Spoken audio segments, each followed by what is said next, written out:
Every bomb that drops, every missile that launches, every bullet that flies, somebody is cashing a check.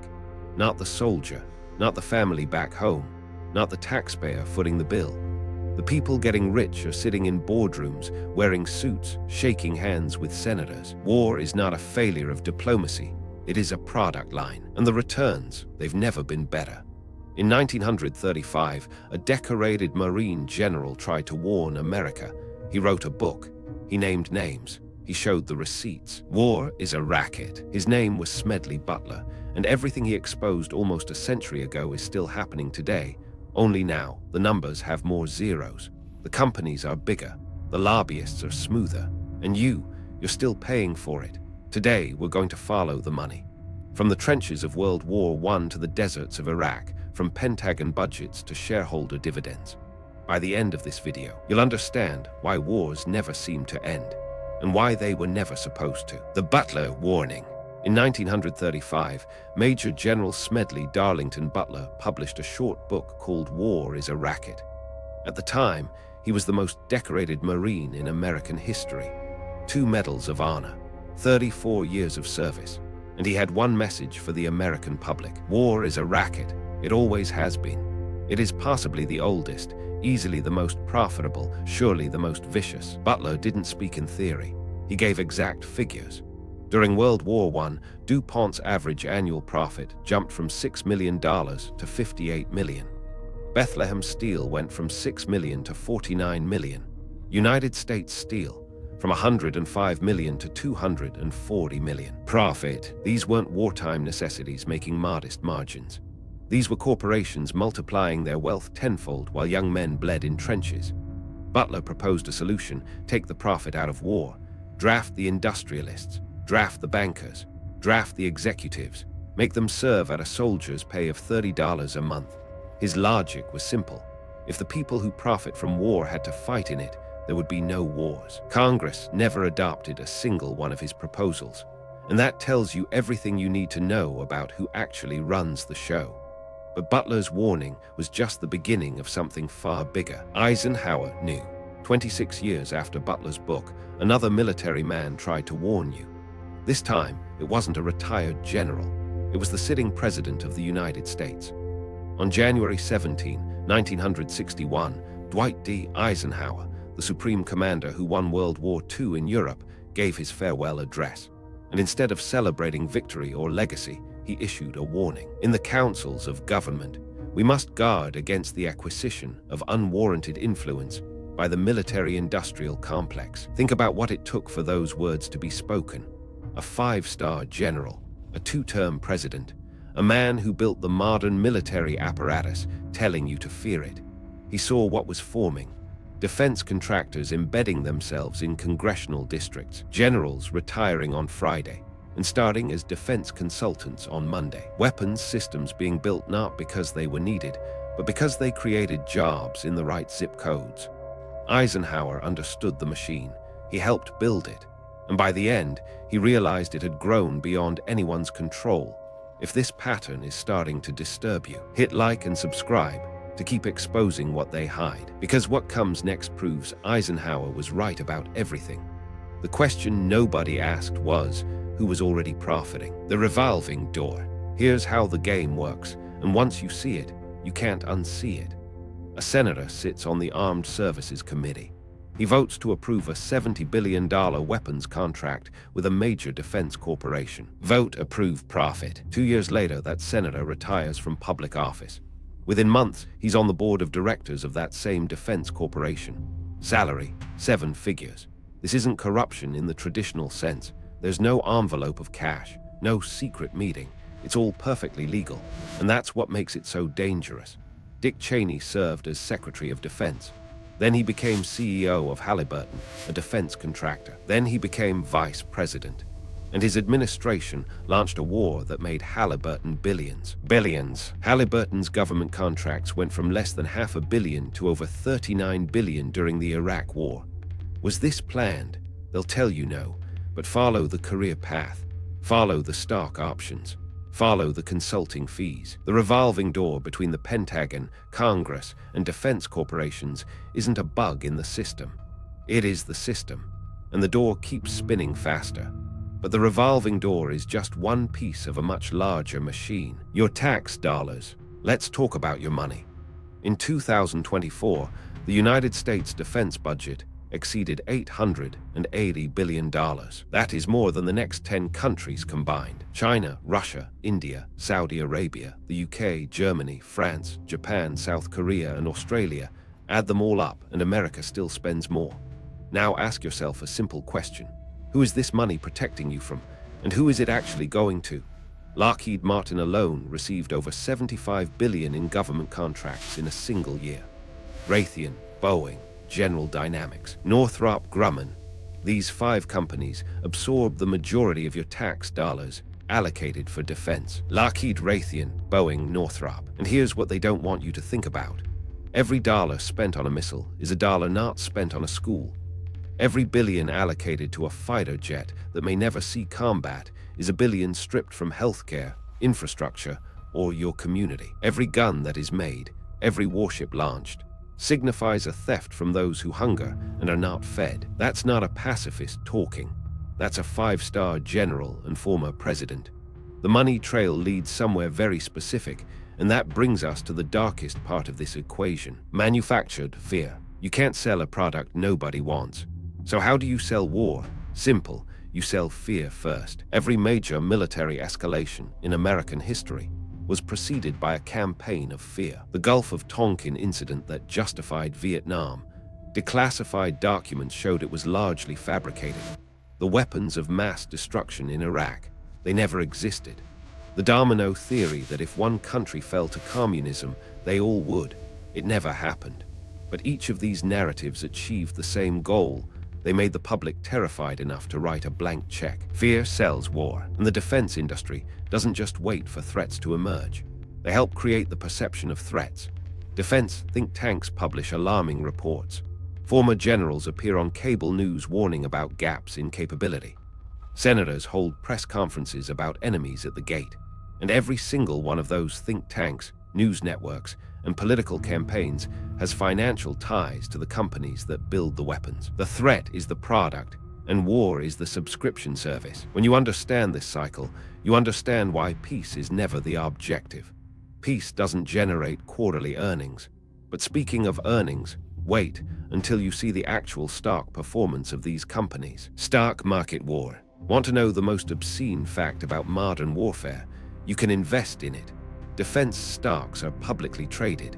Anyone can buy shares in Lockheed Martin, Raytheon, or Northrop Grumman. And those stocks perform best when? War. After September 11th, 2001, the stock market crashed. But defense stocks, they surged. Lockheed Martin stock went from around $40 in 2001 to over $450 by 2020. That's more than 1,000% return. When Russia invaded Ukraine in 2022, global markets panicked. Defense stocks soared. Lockheed Martin jumped 12% in a single week. Every conflict is a bull market for the merchants of death. And it's not just institutional investors. Pension funds, retirement accounts, index funds, millions of ordinary people are unknowingly invested in war. Your 401k might be profiting from the same conflicts that your taxes are funding. Butler called them the merchants of death in 1935. Today, they're called defense sector equities. The language changed. The racket didn't. In war, truth is the first casualty. But truth isn't the only casualty. And the real cost of this business model is something they never put in the quarterly report. The human cost. Let's ground this in reality. Because behind every stock price and every contract, there are human beings. The Iraq War cost an estimated $2 trillion. Over 4,000 American soldiers died. Over 100,000 Iraqi civilians were killed. Some estimates put the number far higher. $2 trillion and hundreds of thousands of lives for weapons that never existed. Veterans came home with traumatic brain injuries, PTSD, and exposure to burn pits that gave them cancer. The VA system was overwhelmed. Suicide rates among veterans skyrocketed. 22 veterans take their own lives every single day in America. 22 every day. Meanwhile, in 2023, the top 5 defense CEOs earned a combined total of over $100 million in compensation. $100 million for 5 people, while the soldiers who used their products came home broken, underfunded, and forgotten. I spent 33 years in active military service, and during that period, I spent most of my time as a high-class muscle man for big business. That was 1935. In 2026, the muscle men are still dying, and big business has never been bigger. But the true scale of this industry goes far beyond American borders. Global arms bazaar. The United States is the world's largest arms dealer, not by a small margin, by a landslide. America accounts for roughly 40% of all global weapons exports. The US sells weapons to over 100 countries worldwide. Saudi Arabia alone has purchased over $100 billion in American weapons in the past decade. Those weapons were used in Yemen, where a humanitarian catastrophe has killed hundreds of thousands of civilians. But the contracts kept flowing, because arms deals aren't about security. They're about economics and influence. Sell weapons, control nations. Every country that buys American weapons becomes dependent on American parts, American training, and American maintenance contracts. It's not just a sale, it's a subscription. The weapon is the gateway drug. The maintenance, upgrades, and ammunition are the recurring revenue. And sometimes, the same country sells weapons to both sides of a conflict. During the Iran-Iraq War in the 1980s, the United States sold weapons to Iraq while secretly selling arms to Iran. Both sides bleeding, one country profiting. Butler would recognize this playbook instantly, but it gets even more twisted when you realize who's lobbying for these deals. Lobby machine. In 2023 alone, the defense industry spent over $140 million on lobbying in Washington. That's not charity. That's an investment, and the returns are spectacular. For every dollar spent on lobbying, defense companies receive hundreds of dollars in government contracts. 1. Lockheed Martin spent over $12 million on lobbying. 2. They received over $75 billion in contracts. 3. That is a 6,000 to 1 return on investment. No hedge fund on earth delivers those returns. Campaign contributions work the same way. Defense PACs donate millions to politicians on both sides of the aisle. Republican, Democrat, it doesn't matter, because war is bipartisan. The one thing both parties always agree on is increasing the defense budget. When was the last time you saw a serious debate in Congress about cutting military spending? You haven't, because the system is designed to prevent that conversation.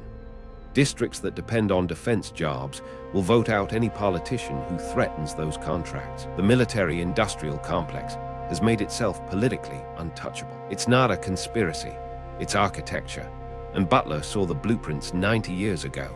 But all of this raises the most important question of all: breaking the cycle. So where does this leave us? Butler tried to warn us. Eisenhower tried to warn us. Decades of declassified documents, exposed lies, and broken veterans have tried to warn us. And still, the machine keeps running. Because the machine was designed to keep running. It doesn't need your approval. It just needs your ignorance. Ignorance funds war. But here's where they miscalculated. Information is harder to control now. You can read Butler's book for free. You can look up defense lobbying records. You can check which politicians receive money from which contractors. You can see which stocks surge after every conflict. The antidote to manufactured fear is manufactured awareness. You don't have to be a pacifist to see this clearly. You can support a strong national defense and still demand that the people profiting from war don't get to decide when wars start. You can honor soldiers and still question the people who send them into harm's way for shareholder returns. The only thing necessary for the triumph of evil is for good men to do nothing. Don't do nothing.